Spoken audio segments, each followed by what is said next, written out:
Hello வணக்கம், welcome to cinema strategist where cinema meet strategy.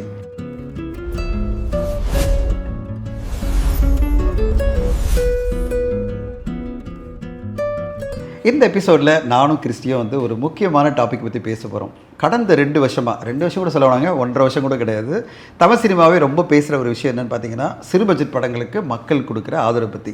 ஏன்னா Christie நிறைய சிறு பட்ஜெட் படங்கள்லாம் இன்றைக்கி பேசிகிட்டே இருக்காங்க. நம்ம ஒரு எபிசோடில் பெரிய பட்ஜெட் படங்கள் பண்ணாலே பெருசாக பிரச்சனை வரும்னு நம்ம சொல்லியிருந்தோம். இப்போ டப்புன்னு ஒரு ஆல்டர்னேட் டாபிக் பேசுகிறோம் பாருங்க. ஆமாம் சார், ஆக்சுவலி பெரிய பட்ஜெட் படம் பண்ணி அந்த படம் ரிலீஸ் ஆகுது, அந்த டைமில் ப்ளேஸ் பண்ணுறாங்க, சூப்பர் ஹிட் ஆகுது அப்படிங்கிறோம். அப்புறம் ஸ்டாரோட வேல்யூ பெருசா இல்லை கண்டென்ட் வேல்யூ பெருசா அப்படிலாம் பேசிகிட்டு இருக்கோம்.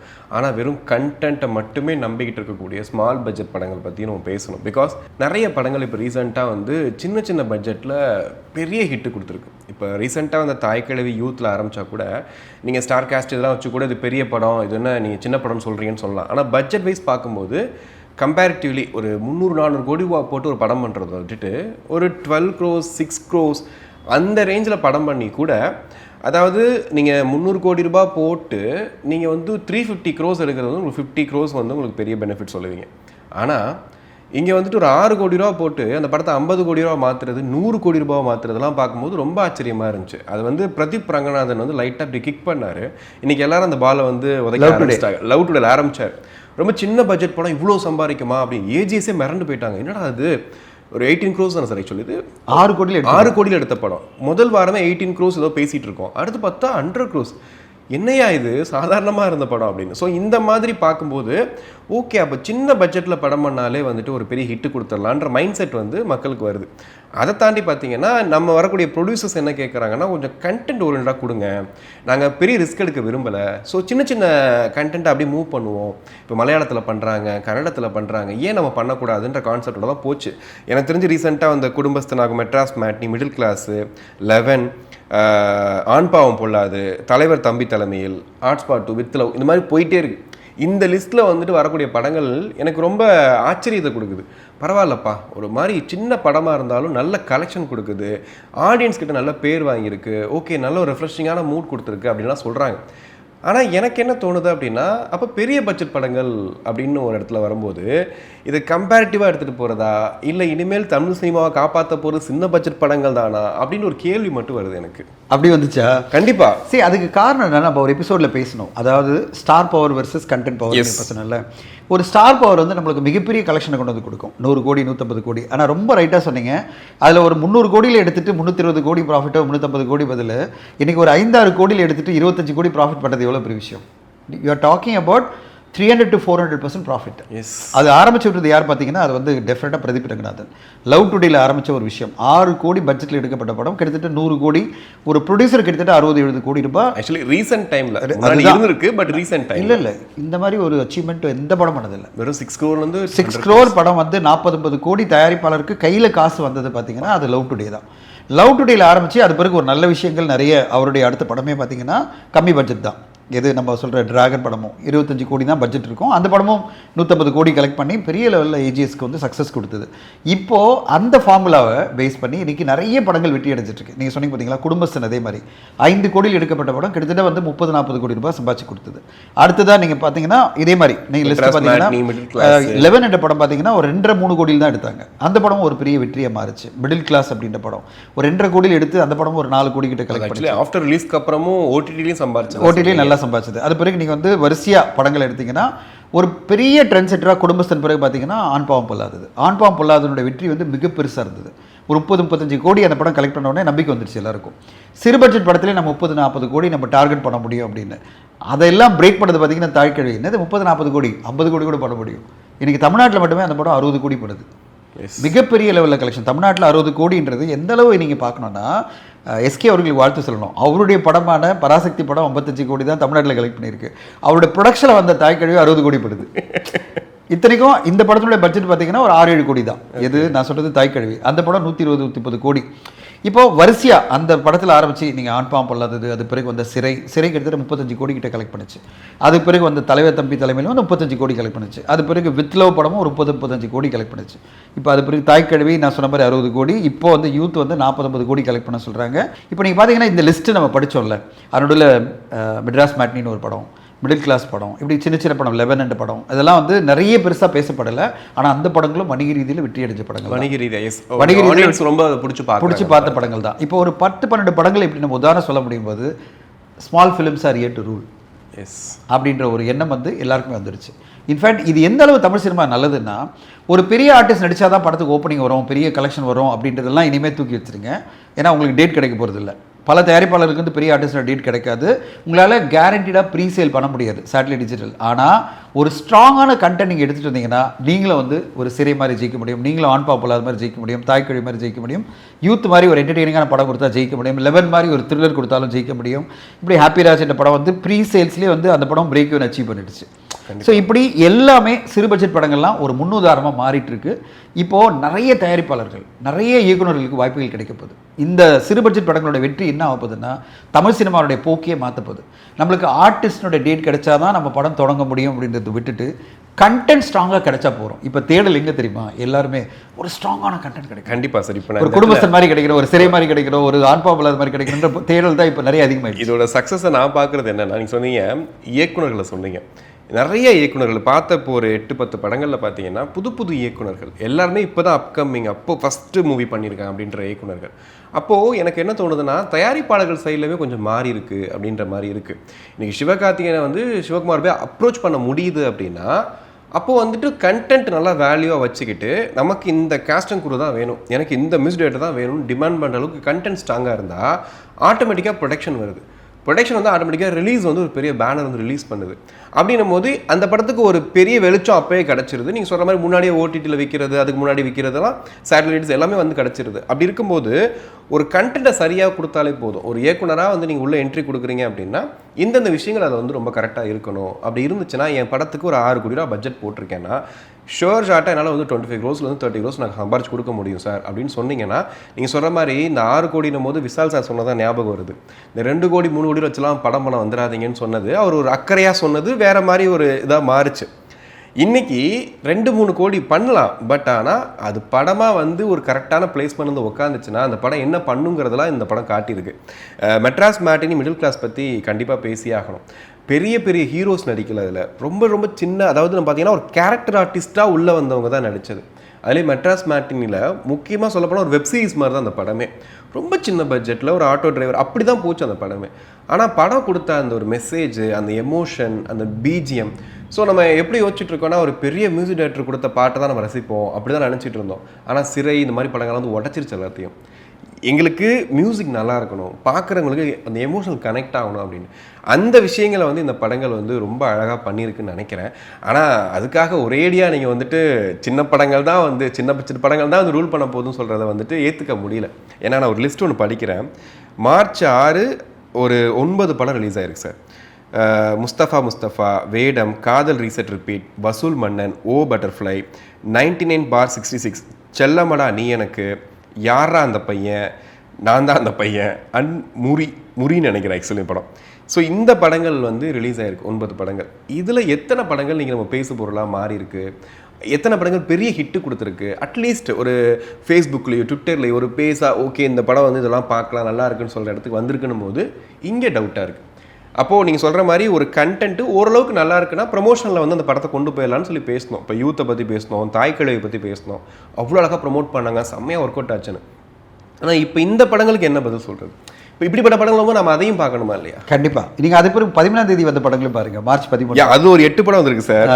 கொலைச்சேவல், வெஞ்சன்ஸு, வவ்வல்ஸ், போலீஸ் ஃபேமிலி, திவ்யா, கெளுத்தி, கிணத்தக்கானோ அண்ட் அந்தோனி. ஆக்சுவலி இதில் வந்து எனக்கு தெரிஞ்சு கிணத்தக்கானோ கூட ஓரளவுக்கு வெளியில் தெரிஞ்ச மாதிரி இருந்தது. கிணத்தக்கானோ ஓரளவு தெரிஞ்சது, படமாக வந்து ரெஸ்பான்ஸ் கிடைச்சது படத்துக்கு. எஸ். ஆனால் மற்ற படங்கள் வந்து ஓரளவுக்கு வெளியில் தெரிஞ்ச மாதிரியும் தெரியல, அதில் எங்கேயோ ஒருத்தர் மிஸ் ஆயிருக்குன்னு தான் எனக்கு தோணுச்சு. கண்டிப்பாக நீங்கள் கரெக்டாக ஒரு பாயிண்ட் என்னென்னா, சிறு பட்ஜெட் படங்கள் ஆர் ஹியர் டு ரூல் அப்படின்னு சொல்லும்போது நம்ம சிறு பட்ஜெட் எல்லா படமும் கிடையாது, அதை தான் சொல்ல விரும்புகிறேன். இப்போ March 6 வெளியான 9 படமும் வாஷ் அவுட். கிட்டத்தட்ட ஒரு 40 கோடி ரூபாய் இன்வெஸ்ட்மெண்ட் வந்து ப்ரொடியூசருக்குலாம் மொத்தமாக போச்சு. இப்போ அடுத்ததாக வந்து 13ஆம் தேதி வந்த 8 படங்களில் பார்த்தீங்கன்னா ஓரளவு கிணத்த காணும் படம் வந்து ஜியோ ஹாட்ஸ்டாருடைய ஒரிஜினல் படம். அதனால் ப்ரொடியூசருக்கு எந்த பிரச்சனையும் கிடையாது. ஏன்னா அவர் வந்து ஆல்ரெடி பட்ஜெட்டை வந்து ஹாட்ஸ்டாரில் வாங்கி தான் அந்த படத்தை எடுத்துருப்பார் ஆக்சுவலி. இல்லை, அந்த படத்தை அவங்க பட்ஜெட் கொடுத்துட்டாங்க. அதனால் ரிஸ்க் எதுவுமே கிடையாது. அவங்க ஓடிடியில் வெளியாகணும், ஒரிஜினலாக வெளியாகணும், ஆனால் நீங்கள் திரையரங்கில் ரிலீஸ் பண்ணுங்கன்னு சொன்னாங்க.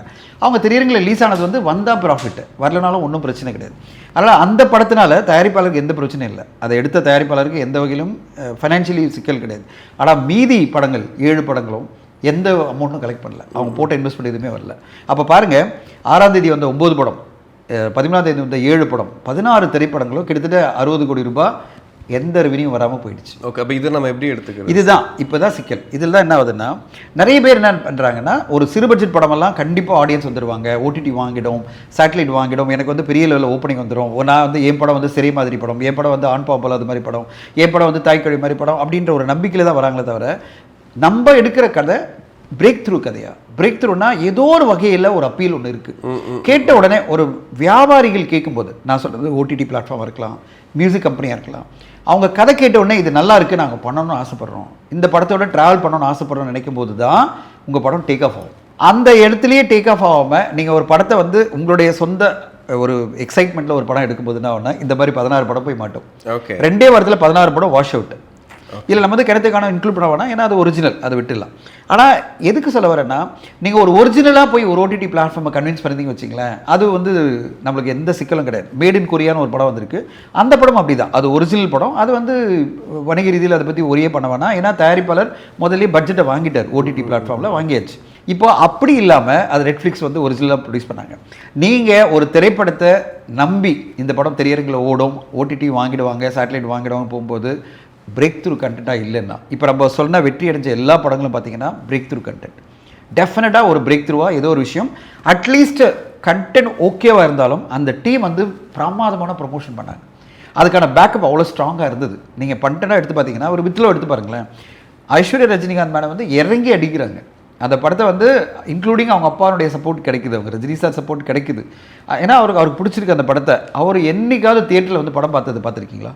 அவர் இந்த படத்தை சத்தியம் சினிமாவில் வந்து படம் பார்த்தார். படம் பார்த்துட்டு அவர் ஒரு அப்ரிஷியேட் பண்ணிட்டு போகிறார். எவ்வளோ தொழில் அது ப்ளஸ்ஸாக மாறும். லட்சக்கணக்கான ரசிகர்கள், ரஜினி சார் ரசிகர்கள்லாம் இந்த படத்தை பார்க்கணும் நினைப்பாங்களே. இது வந்து நான் வந்து அவங்க அதை கரெக்டாக யூஸ் பண்ணுறாங்க. அந்த படத்தை பொசிஷன் பண்ணுறதுக்கு அவங்களுடைய பிரமாதமாக பொசிஷன் பண்ணுறாங்க, அந்த படத்தை ப்ரொமோட் பண்ணுறாங்க. இல்லை சார், இப்போ இந்த படங்களில் நான் சொன்னேன் இல்லையா, இந்த 18 படங்கள் கிட்ட வருது இல்லையா, இந்த படங்களோட ஒரு ப்ரமோஷனாக ஒரு நிகழ்ச்சி கூட நான் வந்து பெருசாக பார்க்க முடியல. இப்போ நிறைய ஆடியோ லான்ச்சஸ் நடக்குது, அது ஒரு சம்பிரதாயமாக போயிடுதோன்னு ஒரு இடத்துல தோணுது சார். இப்போ நீங்கள் பெரிய படங்களோட ஆடியோ லான்ச்சுனா கவரேஜ் அதிகமாக இருக்குது, பெரிய பெரிய சேனல்ஸ் என்ன பண்ணுறாங்க, கட் பண்ணி ஒரு இதாக போடுறாங்க. ஏதோ ஒரு இடத்துல ஒரு காலேஜ் ஈவெண்ட் நடந்த விஷயங்களை போடுறாங்க. இப்போ நம்ம யூத் எடுத்துக்கிட்டால் கூட பாலிமர் நியூஸ்லேருந்து புதிய தலைமுறை இருக்கிற எல்லா சேனல்ஸும் அதை கவர் பண்ணிக்கிறாங்க, எடுத்து போடுறாங்க. பிகாஸ் அது செல் பண்ண முடியுது, கண்டென்ட் இருக்குது அப்படின்னு சொல்லிட்டு. பட் இந்த மாதிரி படங்களுடைய அந்த ஆடியோ லான்ச் ஃபங்க்ஷன் கூட பெருசாக வெளியே தெரிய மாட்டேங்குது. ஒரு ப்ரமோஷன்னா ஒரு ஆங்கர் இருக்காங்க, டக்குன்னு வந்துட்டு ஒரு பிரசாத்தில் போகிறோம், ஒருத்தவங்களை உட்கார வச்சுட்டு பேசிடுறோம், அது வெளியே வந்துடுது. பட் இதை வந்து கொண்டு போய் மக்கள்கிட்ட சேர்க்கறது இருக்குல்ல, அப்போ ஏதாவது கான்ட்ரவர்ஷியலாக பேசி தான் அந்த படத்தை கொண்டு போய் சேர்க்கணும். ஏதாவது ஒன்று பேசிடுறாங்க, கான்ட்ரவர்ஷியலாக ஏதாவது பேசிட்டு அந்த படத்தை கொண்டு போய் சேர்த்துடலாமா அப்படின்னு. இந்த இடத்துல கூட இந்த படங்கள் வந்து வரலன்னும் போது இது ஆப்வியஸாக ஆடியன்ஸ் கிட்டையும் போகலை. இப்போ நம்ம யூத்லாம் பேசும்போது சொன்னோம், ஒரு 10 நாள் முன்னாடி இந்த படத்தை பார்க்கணுன்ற எண்ணம் உருவாயிருச்சு அப்படின்னு சொன்னோம். அது because of Ken Karunas, already நம்ம ஒரு known person, GV Prakash Kumar வராரு, படம் கொஞ்சம் பட்ஜெட்டாகவும் கொஞ்சம் டெக்னிக்கலாகவும் சூப்பராக இருக்குன்றக்காக ஓகே. அப்படி பார்க்கும்போது நம்ம கப்பல் ஃப்ரெண்ட்லின்ற படம்லாம் பார்த்தோம். அந்த படமும் பெருசாக ப்ரொமோஷனில் பார்க்கல, பெருசாக அது வந்து பெரிய இடங்களில் பார்க்க முடியல. அந்த டைரக்டரை கூட நம்ம பெருசாக மீட் பண்ண ஆள் கூட கிடையாது. ஆனால் அந்த படம் வந்து பேசிச்சு, நின்றுச்சு.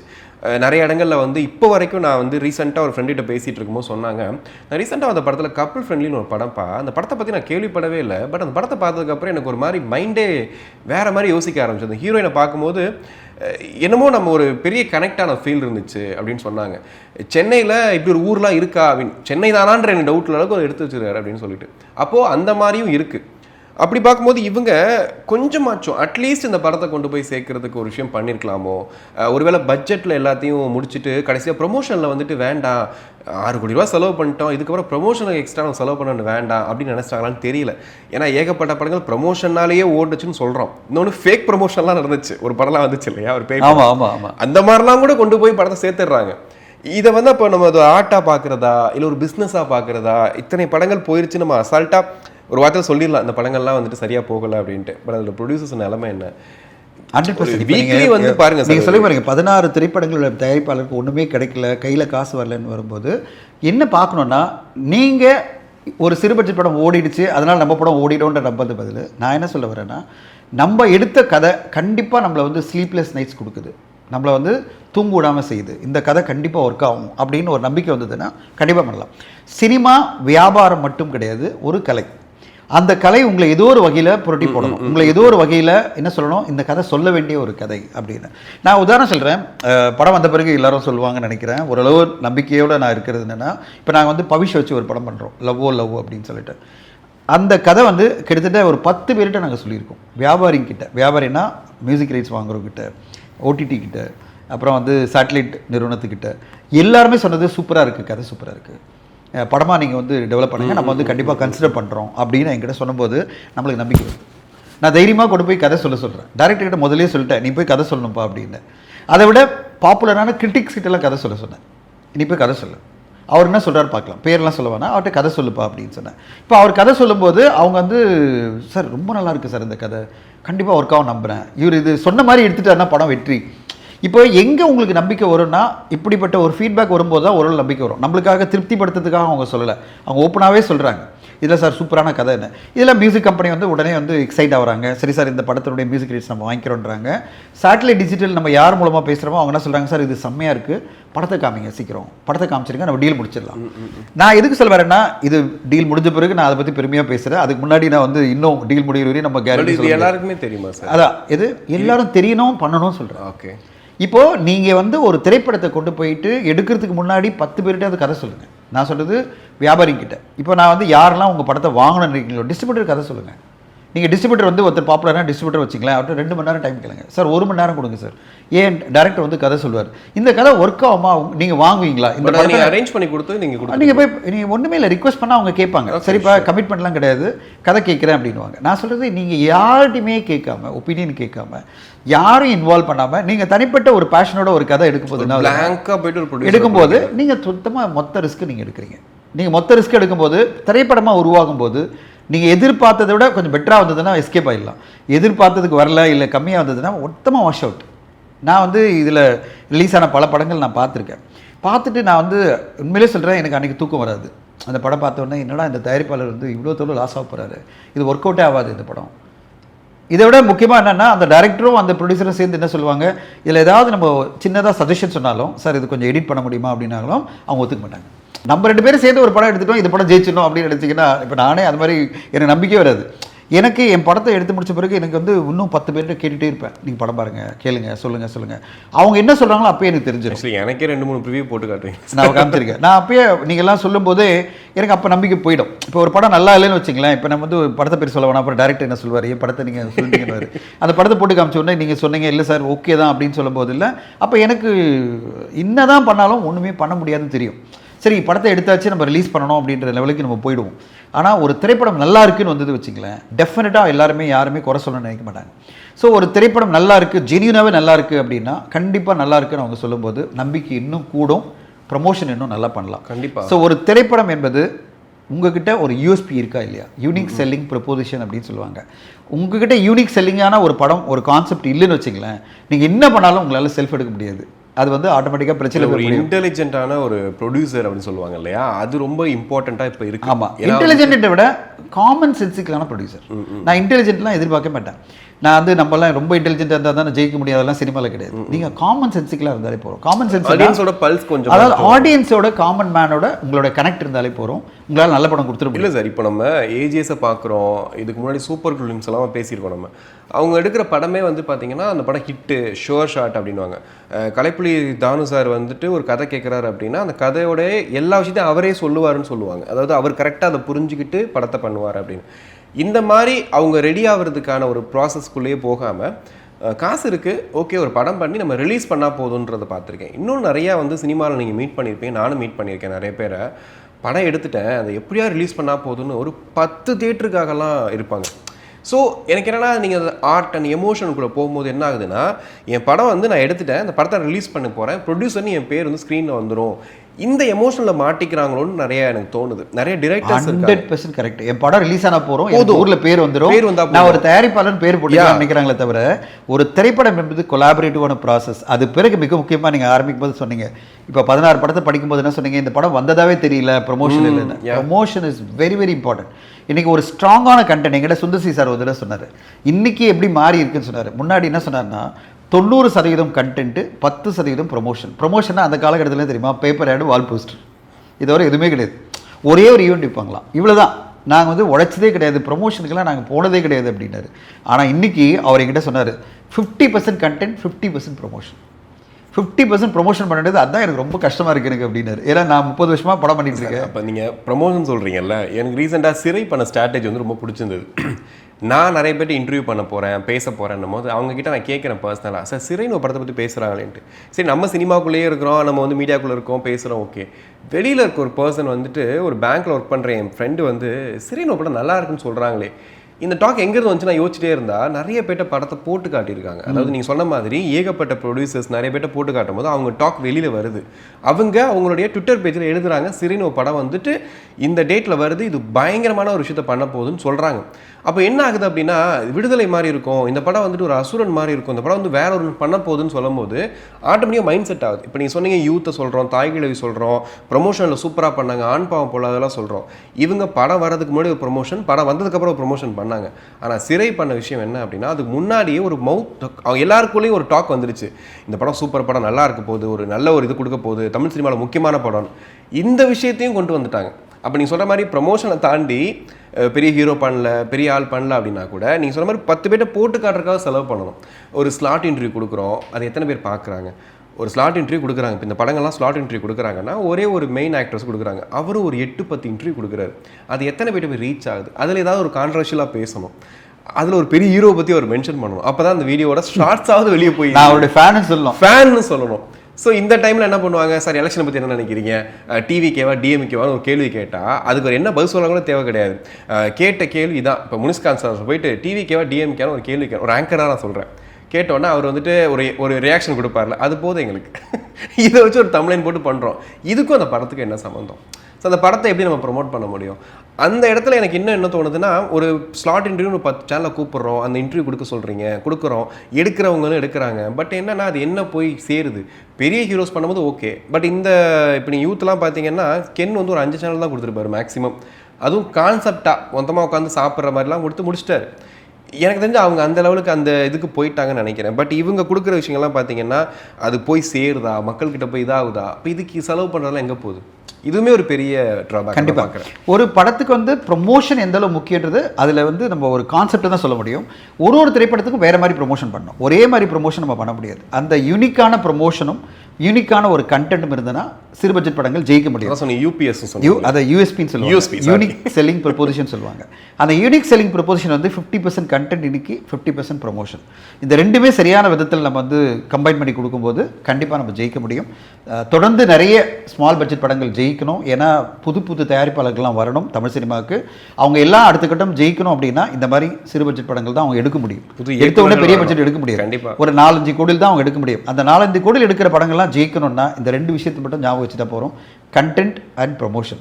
ஸ்ட்ராங்கான கண்டென்ட், ஸ்ட்ராங்கான ப்ரொமோஷன், கண்டிப்பாக நம்ம ஜெயிக்க முடியுன்றது தான் தமிழ் சினிமா இந்த கடந்த 1.5 வருஷத்தில் மிகப்பெரிய ஹிட்டுகள் மூலமாக நம்மளுக்கு கொடுக்குது.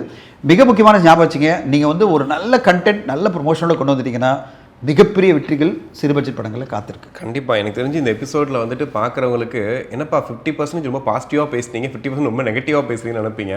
ஆக்சுவலி ரியாலிட்டி தான். நம்ம எக்ஸ்பெக்டேஷனை வச்சுக்கிட்டு ஒரு படம் பண்ண வரணும் போது ஒரு 2 crore 3 crores நம்ம படம் பண்ண வந்துட்டோம். ஆனால் அந்த படத்தை வந்து கொண்டு போய் சேர்க்குற இடத்துல எங்கேயோ மிஸ்டேக் பண்ணுறோம் அப்படின்னா அது ரொம்ப பெரிய பிரச்சனையாகும்.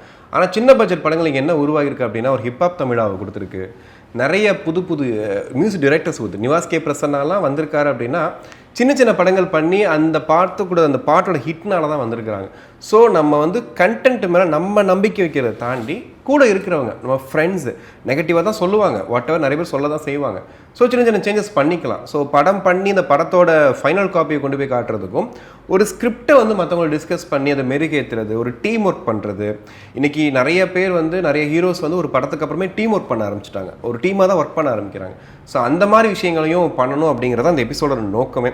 ஸோ நீங்கள் ஒரு அப்கமிங்காக டிரெக்டர் ஆகணும்னு ஆசைப்படுறீங்க, ஒரு ப்ரொடியூசர் ஆகணும்னு ஆசைப்படுறீங்க அப்படின்னா இந்த பாயிண்ட்ஸ்லாம் மைண்டில் வச்சுக்கோங்க. நாங்கள் வந்து ஹிட்டான இந்த படங்களை சொன்னதை தாண்டி இந்த படங்கள்லாம் பாக்ஸ் ஆஃபீஸ் சரியாக பண்ணலைன்னு சொன்ன படங்களோட எண்ணிக்கை ஜாஸ்தி. இத்தனைக்கும் அந்த படங்கள் வந்ததே நிறைய பேருக்கு தெரியாது அப்படின்னும் போது, அதுவும் சினிமாலேயே இருக்கக்கூடிய சில பேருக்கும் அந்த படம் தெரியலன்னும் போது கண்டிப்பாக வந்து இது நோட் பண்ண வேண்டிய இடமா தான் இருக்குது. ஸோ ஸ்மால் பட்ஜெட் படங்கள் ரூல் பண்ண போகுது, பட் சரியாக பண்ணால் தான் ரூல் பண்ணும் அப்படிங்கிறத எபிசோடில் பேசியிருக்கோன்னு நினைக்கிறேன்.